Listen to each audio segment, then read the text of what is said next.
What is going on, everybody? Justin Thomas here. This is the Justin Thomas Show. If this is your first time finding me, make sure to hit that subscribe button and also check that notification box so you get updates every time I upload.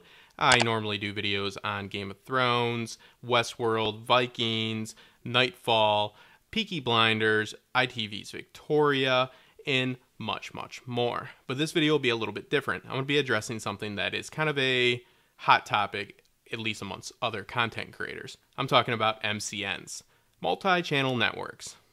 Should you join one? Did I join one? I don't know. Stick around and we'll find out. That's a good transition, right?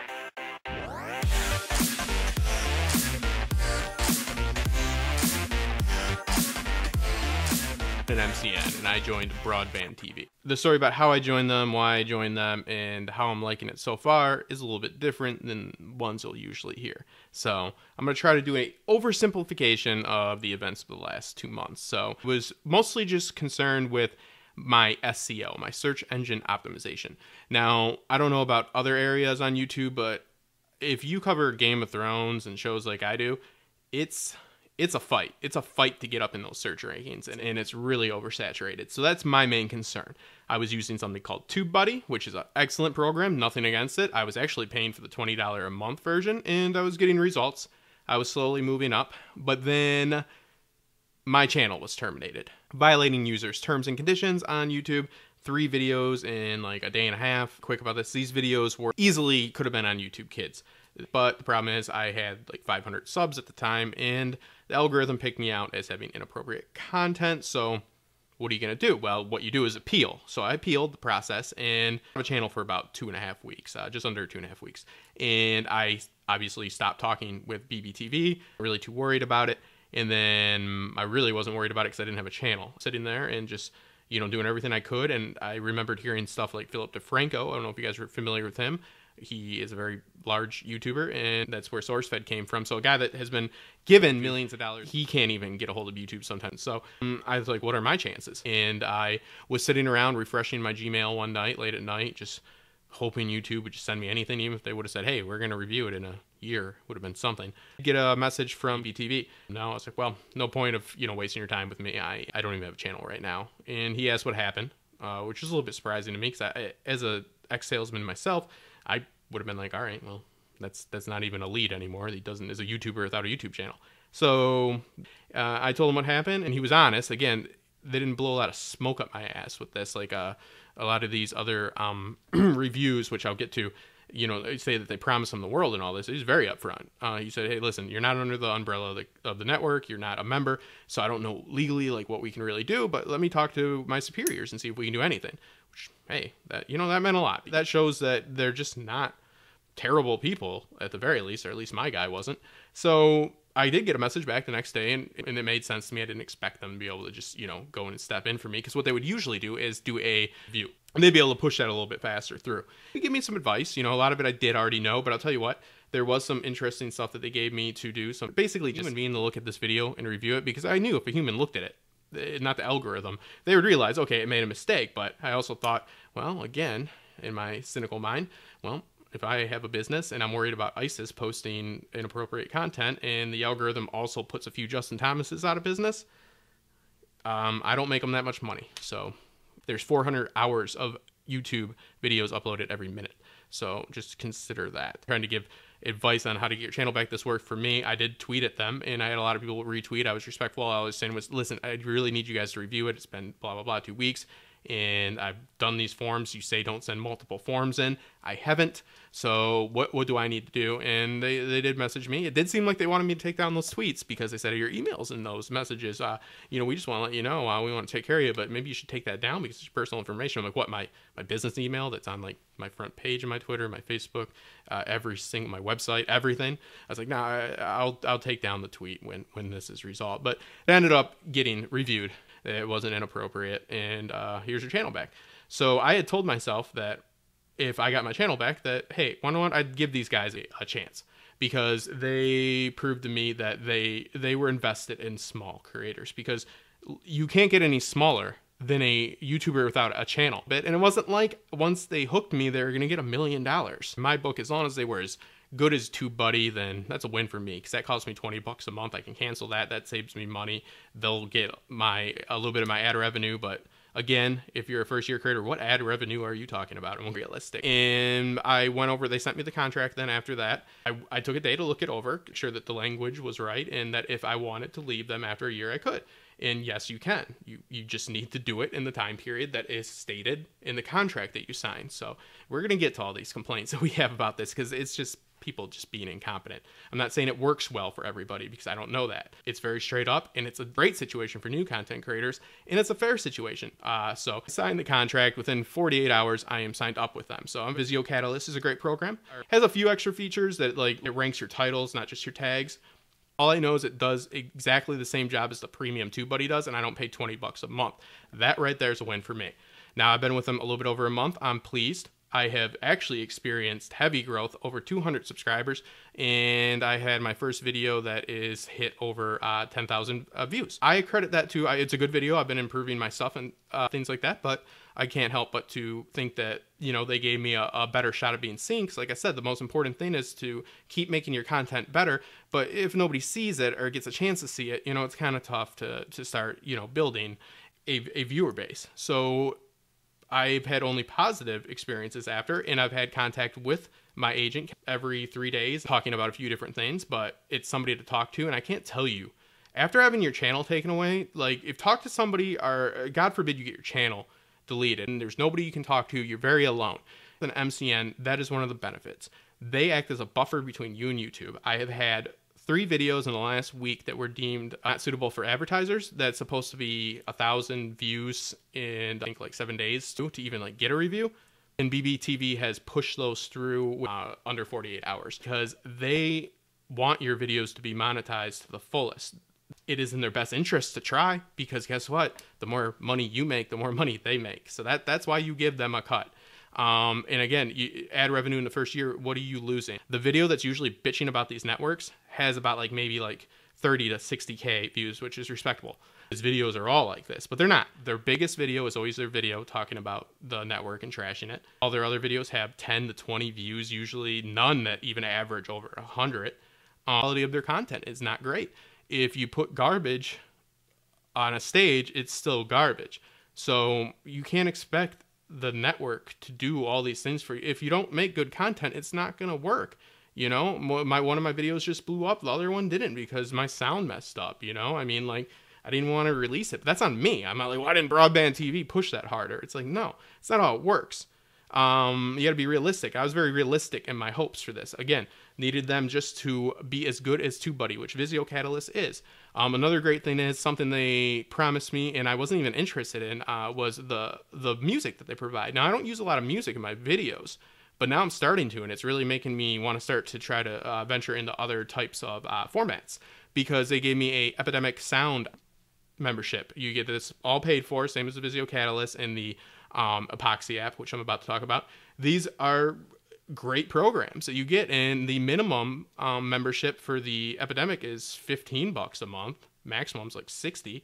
So let's say if you're paying for an SEO tool like I was, and you're a first-year content creator, and you're barely making any ad revenue anyways, and you're paying for any programs to help you, it's worth it, even looking at it in a mathematical sense, to just go with the network, sign with them for the year, see what happens, because you get your SEO program, your music program, Epoxy, which consolidates all of your social media. Now, I'd already been doing this, but the great thing about Epoxy is not only do you have like all your Twitter, my website threaded together, my Instagram, my Facebook, and my YouTube channel, and even put your podcast on there if you want. It not only threads all that together, which you can kind of do on your own fairly easily, and if you're not, you should be doing that. But once you upload a video through YouTube, if you want to put like teaser clips, which is a really smart thing to do on Instagram and Facebook to get people over to watch your full video, you can cut it in Epoxy. Epoxy will cut it for you, meaning you don't have to go and chop up a bunch of different versions of your master. So that saves a lot of time. Editing is just hell, and we all know it. So Epidemic Sound, it has all these great songs on it. Like, I've literally been putting like just like 2 minutes on my video, probably not smartest thing, just because I like their music so much. And I was really surprised. And it makes you think too. I'm a creative person, and I enjoy having my, my creativity sparked, let's say. So it's a good program. And again, I'm not paying $20 a month for my TubeBuddy anymore. My SEO is doing better than it was. I'm not going to say that Catalyst is better than TubeBuddy. I think it's the same. But TubeBuddy's really good. So that's fine with me because I don't have to pay for it. There is a buffer. I am no longer afraid of having these flags. I don't want them to hit my channel, but if I do, that there are going to be actual people to talk to. Having people to talk to is absolutely just, you can't put a price on it when it comes to this platform. I don't know the future of YouTube, but they need to fix that. And the way to fix that is get somebody on there with you. And as far as the percentages go, like a lot of these people bitch about the money. Again, if you're averaging 25 views, except for your bitching video, I don't know what money they took from you, but these people are just frustrated. I'm not trying to be a jerk. I think people are just frustrated because they don't see, like, oh, I did everything right. Why am I? These people are just now taking my money. You are essentially, if you want to be honest about it, yeah, you're with a network and you got signed with them and I got contacted by them, but you're paying a service. But you don't have to pay them out of pocket. You pay them out of your revenue. So the better you do, the better they do. So it's in their best interest to actually have you do well. They're not going to sabotage you. That doesn't make sense. I have had my best month graphics up there that I've had. I don't know if it's just because of BBTV or if it's because I just, hit a lucky streak. But I'll tell you what, it's been just as good and it's been better than it was before. And I'm making more money than I was making before. But even if I wasn't, I would still be happy. The most important thing in my view for content creators is I just started my Patreon. I got my first Patreon, PC Gamer. Shout out to you. And I hope to grow it. And I'm looking to up the production value. Now, a great thing about having a network is you have resources for collaborations like this one does.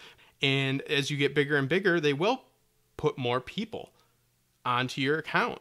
These people that I think just have unrealistic views about what's going to happen once you join a network. I think they think that it's just everything's going to be great and they're going to have all these deals and all this. It's like, well, you gotta make it happen for yourself as well. They're going to guide you along the way. Now, this is my recommendation for the first year. Now, I would do it right away once you monetize as well. If you're going to join a network, I would recommend you join BBTV. Do it right when you monetize, because here's the situation the money that my AdSense already had in it was just under 100, and I don't have access to that money unless I leave BBTV. But that's for a good reason, actually. It's because they don't touch money that you earned when you weren't with them. And then once you sign up with them, they become a part of your ads. It kind of starts fresh. So that money doesn't go away, but it's kind of sitting there idle. So you all know that if you don't hit the $100 mark, you don't get any money. So I was just under there. So, but that's not a big deal to me. But that's why once you hit your 10,000, monetize. Because number one, that puts you into the algorithm. Because do you really think YouTube is worried about people that aren't making that money? Again, thinking about why it benefits you to have people have a cut of your business. Now, I can't speak for how the numbers go once you start having millions of views. Maybe they do have some pretty notable creators, so I assume it's good.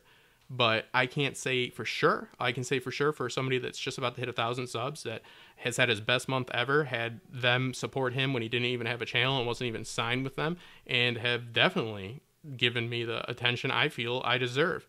And if I get this type of attention now from them, I can't imagine the type of attention I would get once I started getting more views. But again, I wouldn't say that for sure that I would stick with a network once I started having millions of views. Because yes, then that cut would maybe hurt a little bit more. But those are all things you have to weigh once you come to them. So I'm only speaking for my situation. And everybody else that has a video on this, on YouTube at least, they are definitely in the same racket as me. They are not any bigger, trust me. So take the opinions, even mine, with a grain of salt. Look at my other stuff and see what you think and see how I do. But I've been recommending this to all of my friends that make content, and I am very, very happy with it. And I think it's the way to go. Like I said, if you do the math, and you shouldn't be too worried about your ad revenue anyways for the first year. You should just be trying to grow, so then you can actually start making money how real businesses make money. That's by securing brand deals, sponsorships, and things that aren't just things that aren't just given to you. Like Patreon, it's great. Like I said, I just started one. Ad rev is great, but ad apocalypse can happen. People can stop donating money to you. Those aren't solid business plans. If you're really looking to make money off YouTube, start making money the traditional way. Acquire your own sponsorships. Start being funded by things you can control, not things that can be just taken away from you. Because essentially with Patreon and your ad revenue, this is you hands out, and you're hoping they give you the money that you think you deserve. Go out and get the money you think you deserve. Go out and approach brand deals. Go out, go to the websites, go to Audible, go to Loot Crate, do it all. I'm going to put Magic Link. I just started using them this past week. It's great. Errol Eves just did a video on them. Use the link in the information below. It's like being an Amazon influencer, but it's actually a lot better because there's a broader range of stores, and you can have all these great links from all these different stores, from Target to Best Buy. And if you have a website, put it on there. You can put them on Twitter. So like for me, like I put the George R.R. Martin's books, on my website and stuff like that, and people use the link to buy them every once in a while. I'll get kickback. Magic Link is a really, really great way to do that. If you use the link in my description, you will not get denied. It doesn't matter if you have 1 subscriber. You won't get rejected for this. It doesn't matter. Size does not matter. Do your own research. Do the math about how much money, and be honest with yourself about, should you even be too worried about your ad revenue? Or is it worth just having a network come on for the first year with you? Sign the contract. See how it goes.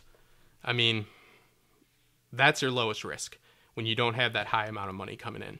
Once you start making all the money, then you can reevaluate. But when you're not getting checks from your AdSense account anyways, I really don't see what people are bitching about. Free tools, support, and you're not alone. That means a lot for content creators, at least to me. So I'm Justin Thomas. That was my spiel on BBTV, and I recommend it. Do what you want with that. I'll talk to you guys soon. I've been feeling so small. Watch the clock ticking off the wall. But tonight I'm letting it go. Spend my coin for Check out some of the videos right here, possibly right here, but make sure to subscribe right here, and we'll see you guys soon. stopping now. I'm gonna skip my breaks. I'm gonna make mistakes. I just wanna feel alive. It's just what I do when I'm out, so try